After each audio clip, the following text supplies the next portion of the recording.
I asked ChatGPT to give me random book prompts, and then I'm going to randomly pick them and then give you guys a recommendation based off of the book prompt. I really don't know what prompts are in here. I just printed out like 12, I think, random prompts from the recommendation list that I guess it's it, I don't know, that it gave me. I thought this would be a fun way to give you guys some book recs because it's really random. There's like all kinds of different prompts in here, like genre based, maybe some like emotional based, I don't know. But we're gonna go through it together and find out. Okay, let's just pick our first prompt and jump right into this. I don't know why I'm like nervous. I just kind of am. First prompt. A book with a strong sibling relationship. I always love when a book or book series has strong sibling relationships, especially between sisters, because me and my sister both love to read and it just feels like super special to read about. I love reading about like sister bonds or just like sibling bonds in general. So I feel like I should have some good recommendations, but I need to browse my shelves really quickly. Sibling.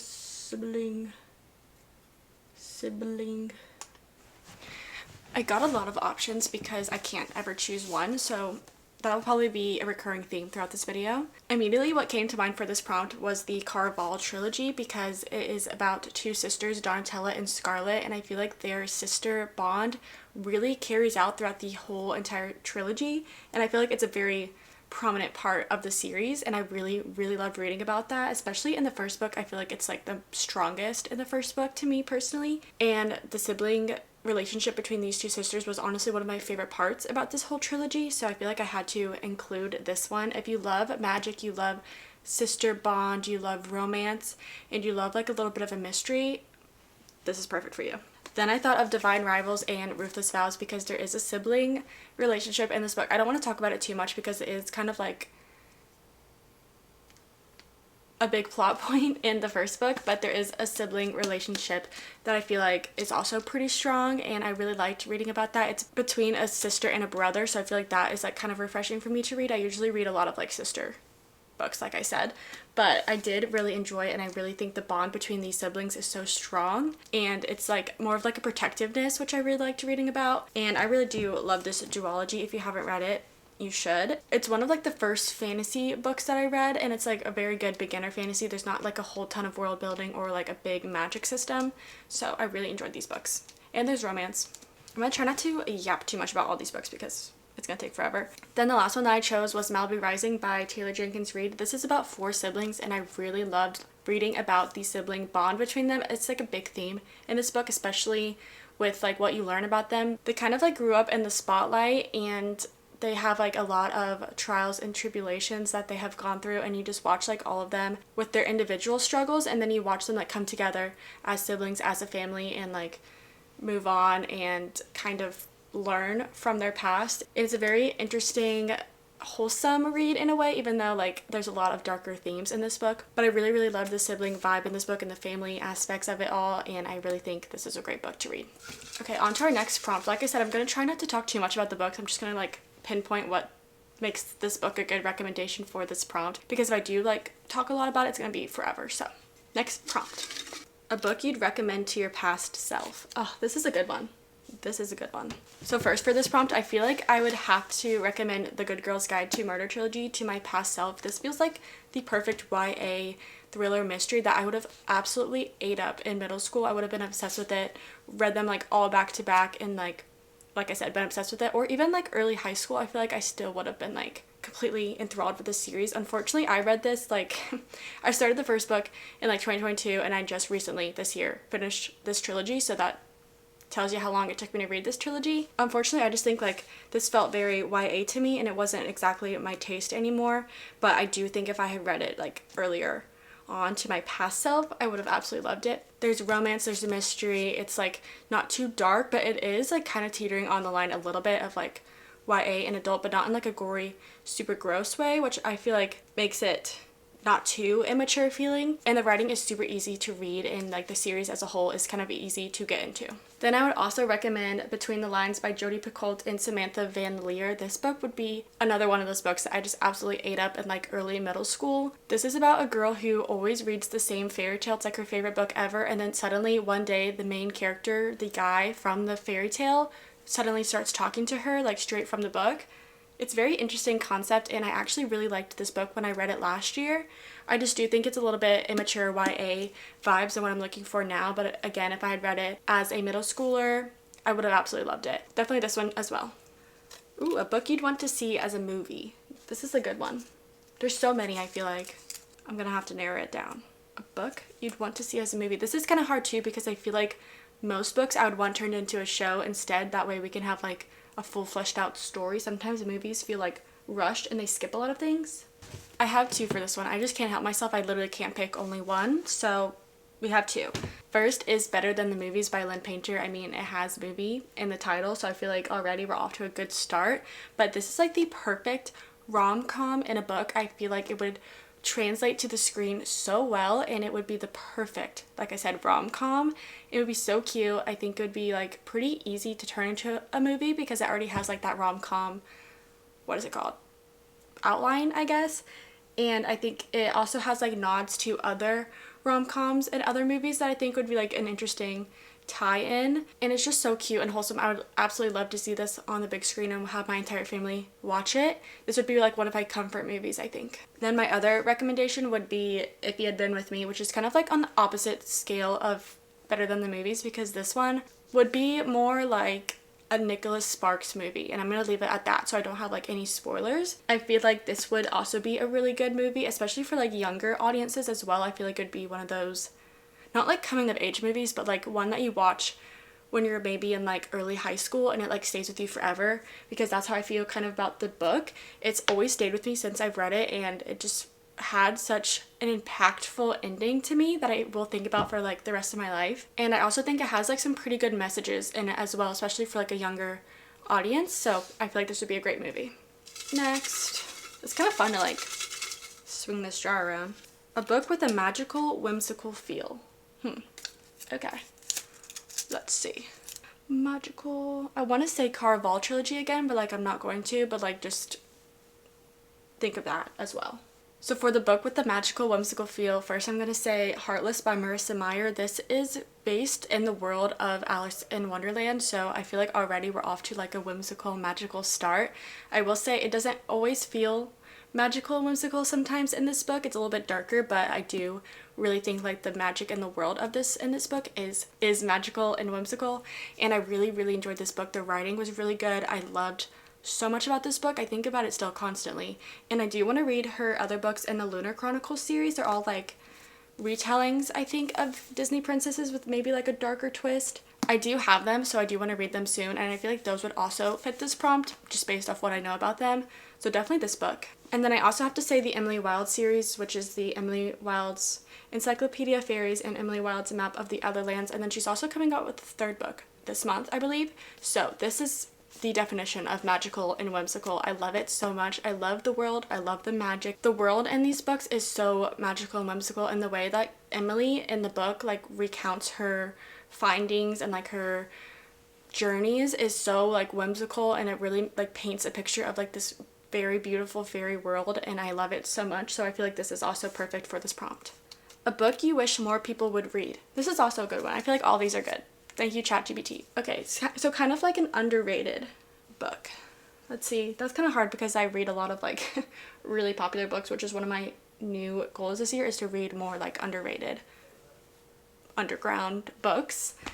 I haven't picked like any non-physical copies now that I am thinking of it, so maybe I'll try to do that on the next prompt. I don't know. But I did pick two thrillers for this prompt because I rated both of these 5 stars, and I don't see, I feel like, enough people talking about them. The first one is None Shall Sleep by Ellie Marney. My sister actually recommended this book to me, and I'm so glad that she did because, like I said, I rated it 5 stars and I became absolutely obsessed with it. It's about 2 teenagers who are recruited by the FBI to help them solve cold cases, and then they quickly kind of get intertwined into an active case and help solve that. If you liked the Natural series by Jennifer Lynn Barnes, you would absolutely love this book. It's more of like an adult version of that book, but I liked it just as much, maybe even more. I don't know, that's kind of stretching it, but I really liked this book a lot, and it gave like similar vibes to that series, but like I said, an adult version. And these teenagers don't have like superpowers, not really superpowers, but like abilities like the people in the Natural series do. But I really enjoyed the mystery in this book, and I felt like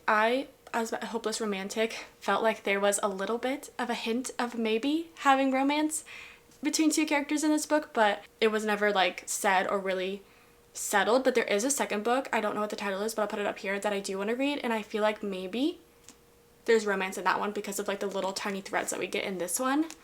That's me wishful thinking maybe, but I really love this book and I definitely think more people should read it and talk about it. Then my other recommendation is The Girl from Widow Hills by Megan Miranda. This book like really shocked me because I got it out of like a random little free library for this little free library reading vlog I did, and I did not expect to love it as much as I ended up loving it. Like I said, 5-star book. And this one is about, wish I had the cover for this because I don't remember people's names. Like that's one thing about me, terrible at names. What's your name, love?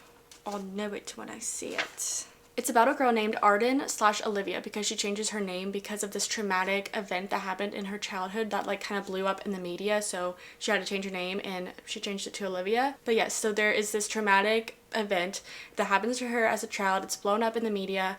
You don't really know much about it at the beginning. You just kind of get like little snippets of it. And then you're thrown to the future where she's currently living and trying to like have a new life and leave her past in the past, but unfortunately it's starting to creep back up on her. And it's kind of like a past and present timeline in a way where like you learn about the past through like news articles or police interviews. It's very interesting. I feel like it's very engaging the way it was done. It's not just like a chapter where like you feel bored learning about the past. It's like I said, different types of media or formats that you're getting the information from. So I feel like that was really engaging. And then again, you're getting the future present timeline where she is like kind of, I can't say too much, but she's like trying to leave her past behind, but it's not letting her.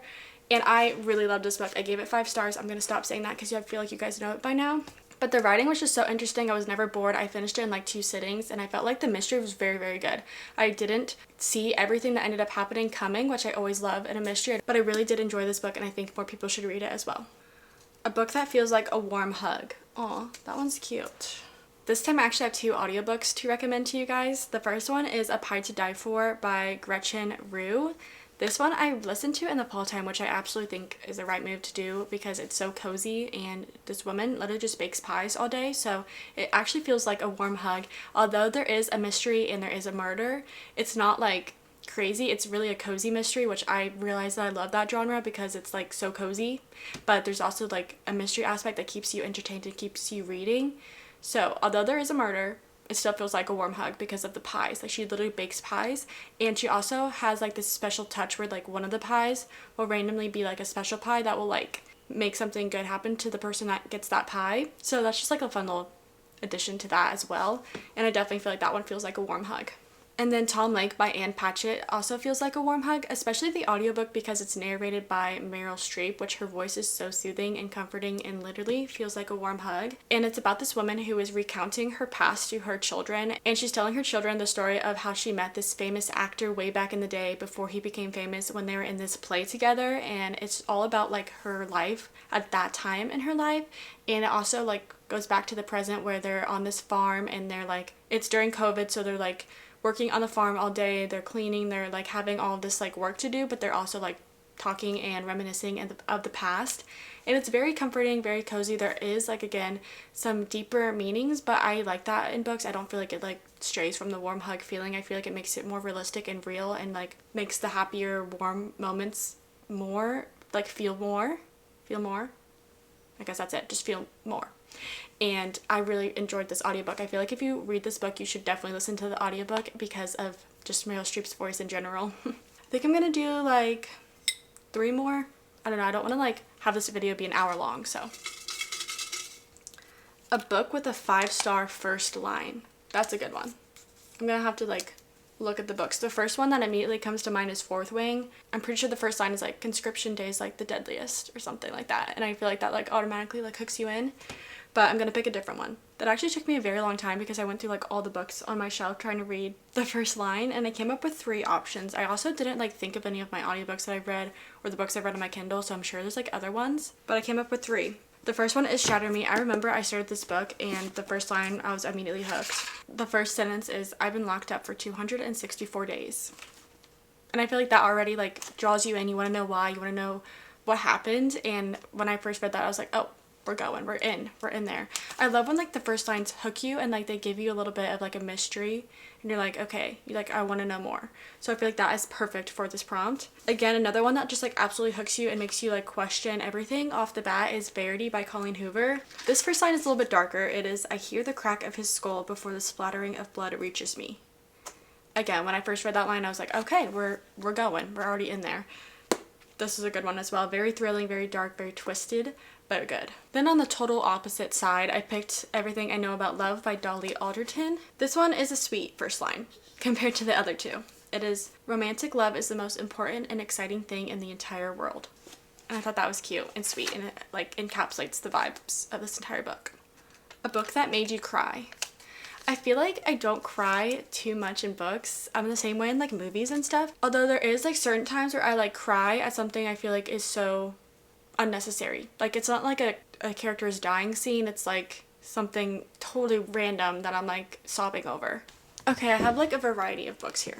First, one of the books that got me back into reading was We Were Liars by E. Lockhart. This book made me uncontrollably sob, and I don't know if it's like because I just got back into reading, I wasn't like used to just totally gut-wrenching twists, I guess, in a way. I'm trying not to like give too much away, but I feel like this book is so well loved on Book Talk, and it's like from way back when. Like I think I read this in 2020, so I feel like most people have read this book. I don't know, like I feel like if I read it now, like I would not cry at all, would not bat an eye, but like back then I was so in love with like reading again. I was so into this book, like I felt like I was there, and then like when that happened, I was heartbroken and I cried again. I don't know if I would now, but I did then. It was the right time, the right moment, and I cried. So there was that one. Another one like early on to my getting back into reading phase that made me cry uncontrollably was A Thousand Boy Kisses.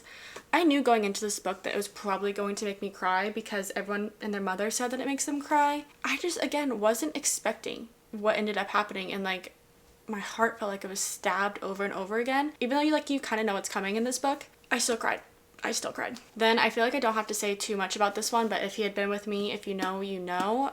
This one, I was unwell. I still am unwell when I think about it. Like, I genuinely can't. Also, when I pre-ordered the second book, If Only I Had Told Her, it came with these Laura Nolan Made Me Cry tissues. So, I feel like it's on brand because I absolutely cried. For both books, actually. Then for fantasy, I feel like these are obvious choices again, but like I have to say them because I cried over these books. Fourth Wing, if you know, you know. Not gonna say much, but I did cry. And then again, A Court of Wings and Ruin. I can't tell you, but I cried multiple times throughout this book. Multiple times. Like, there's just something about a fantasy series when you become so connected to the characters, especially in ACOTAR. Like, this is the third book, so like I'm there, I'm connected, I love these people. And then when things happen, you're like, oh my god. Like, you feel like these are real life people that are literally being stripped away from you. This one definitely made me cry. This one's kind of random. I didn't expect to cry in a book that's literally called Happy Place, but I did. I remember feeling so like emotional, but like I wasn't like sobbing my eyes out. I just had like tears in my eyes, and I felt like this book, like for me personally, hit deep. Also, I feel like I blocked a lot of this book out because like I said, I related too much and it made me sad, so I like put it in the back of my mind and forgot about it. I do want to reread it now that I'm at like a different phase and point of my life and see if I still feel as deeply about this book. I also feel like it's a fever dream I don't remember a lot, so I do want to reread it this summer.